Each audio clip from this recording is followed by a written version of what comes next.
Hey guys, Tyandaga here, and welcome to my channel. I don't have a medication, so I'm gonna zoom through this review. Woohoo! So, I hear that the MLP comics have been stirring a bit of controversy in the fandom, what with its antagonist being a glorified marketing executive, and then it starts out alright before descending into Narnia meets Ferngully WTF-ery. But hey, on the plus side, deers!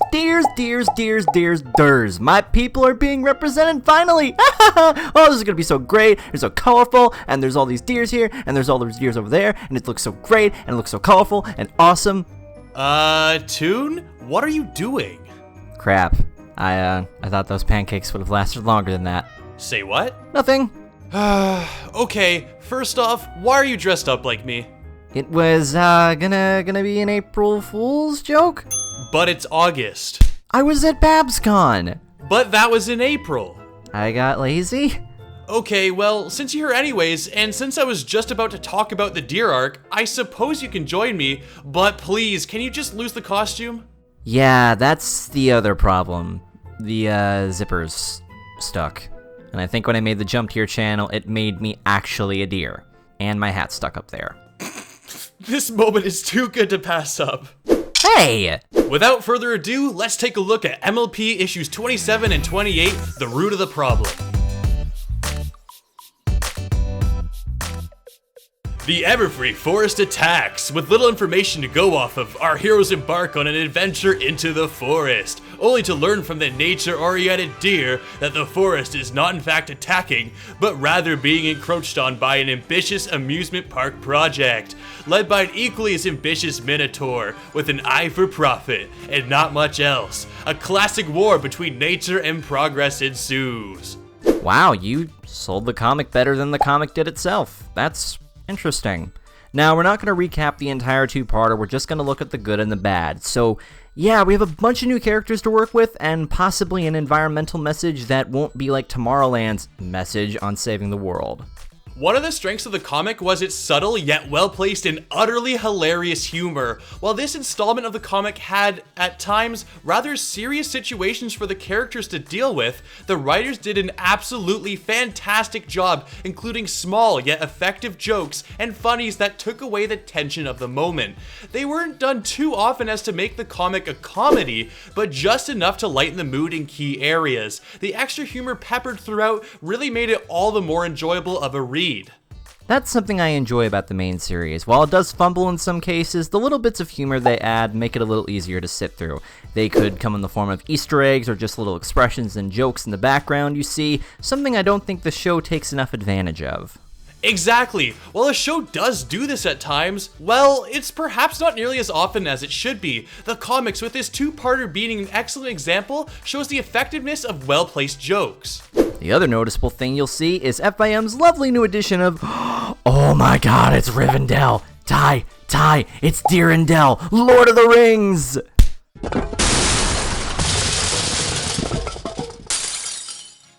Okay, I deserve that.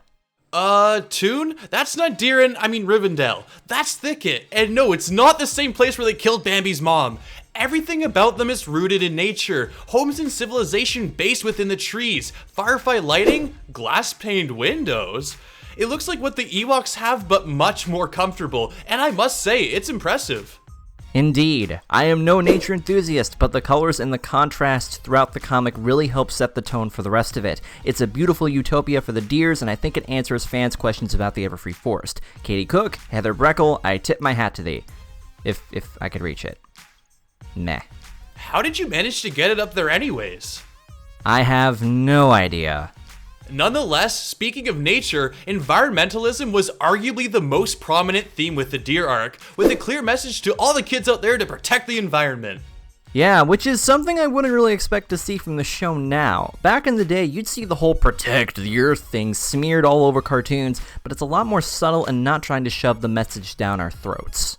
I personally thought the protect the environment message was a nice touch. It's a fantastic lesson to teach and learn, especially considering the way we're treating our planet. However, I wasn't all that fond of the motivation behind the main six to help the deer. Remember, they were helping out the deer because their own home was being destroyed. Now, they did express that saving the environment was important to them, but I feel that's just icing on the cake for them to side with the deer. Perhaps if instead of the Everfree Forest encroaching on their home, they were sent to King Aspen via a letter or an ambassador of some sort, with no threat to their own home. This way, their only motivation would be to do the right thing, which as a result would make the ethical choices they are required to make much more difficult and far more interesting.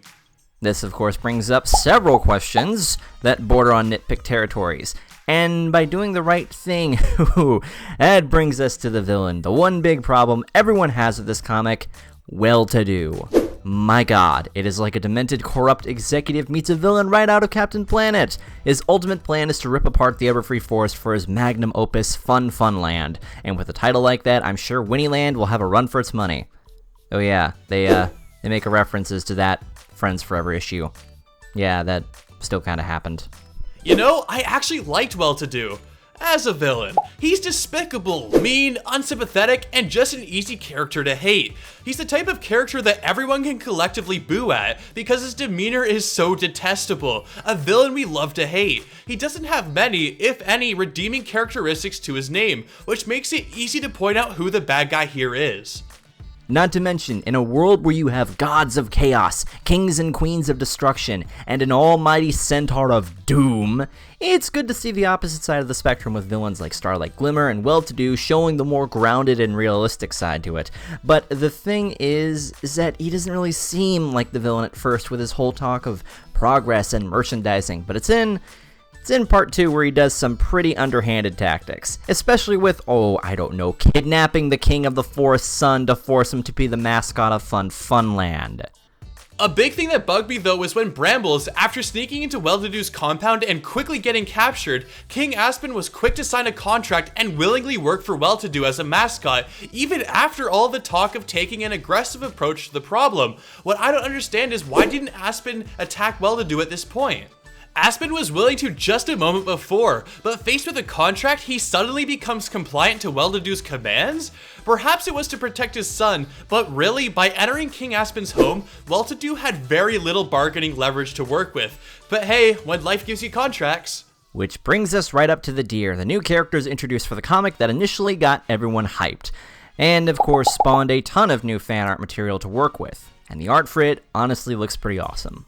Of course, an entirely new part of the world suddenly opened up. At no fault of the comic itself, we only got to see a fairly small bit of how the deer live, and it left quite a lot of gaps in the culture and society of the deer, which in turn leaves some room for the artists in the community to fill it in for themselves. It's really exciting what everyone has come up with.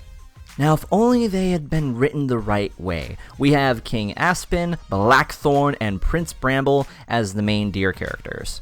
King Aspen is the leader of Thicket. He's a hot-headed character, often quick to let his emotions dictate his actions, which leads to some poor decision-making at times. While he talks about confronting Well-to-Do, he never really had done anything about it. However, he is very protective of his family and people.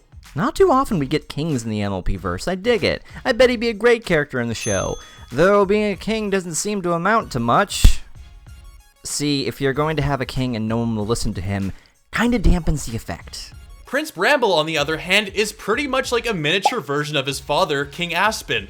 Like his father, he's quick to let his emotions affect his decisions, and oftentimes simply makes bad decisions, for example, getting caught by Well-to-Do. While he means well and wants to do the best, he tends to bite off more than he can chew. Poor guy. I wanna like him, I really do. He's adorable and you can tell he cares highly about the forest and his father. Sad to say though, he barely gets anything to do. Blackthorne, though, actually did something! Blackthorne is not like Aspen. While he doesn't have much attention given towards his character for the majority of the story, he does play a crucial part in fighting back against Well-to-Do. With King Aspen gone, he was fast to take responsibility and leadership, and began preparing for the attack. Easily the most sensible of the three main deer in this story. And probably the easiest to draw ship art with. I mean, damn, Rarity, you're getting thirstier than Pearl at this rate. But Circe, Blackthorne is great, and probably my favorite out of the three, though. Now, people complain that the deer are what make this arc bad. While I do enjoy some elements to this comic like the world building and the character interaction, the general consensus is that the deer are underdeveloped, and their actions toward the ponies and others because of Well-to-Do's actions are just as bad as what they're trying to oppose. Yeah, destroying someone else's lands because, well, someone else is destroying yours makes total sense. Whoop-de-doo. That's like giving the deer their own flamethrowers and axes and telling them to go wild in someone else's forest. Doesn't make sense, does it? and you add on to that, Well-To-Do is an almost terrifying and despicable villain, more so than some of the classical villains we have in our series.